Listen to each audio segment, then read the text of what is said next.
I'm reading Proverbs 11, sunset is going down, and even if you don't believe in God, I reckon there's a lot that you can learn from this book, Proverbs. It's written by King Solomon, and the story goes that he asked God for wisdom and it was granted upon him. And as I'm reading this, I'm learning so much.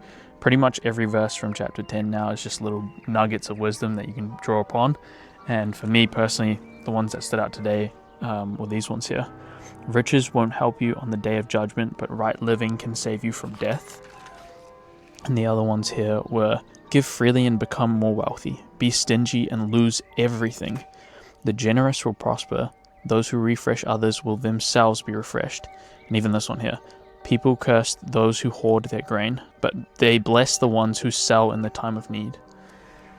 And this right here really stands out to me, and I think honestly the best example I have of this is when I was in Thailand.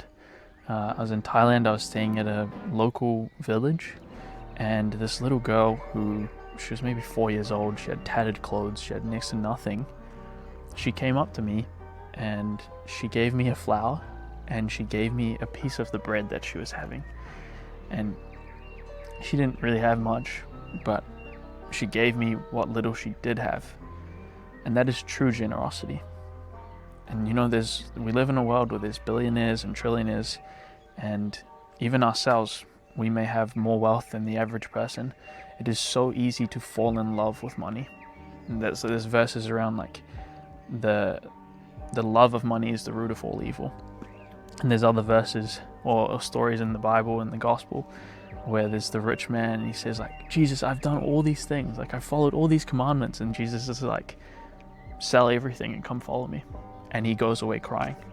It's so easy to become like that man, and I think these verses are literally telling us to give generously. Like, don't be stingy. Give when other people need it, and be generous in your giving.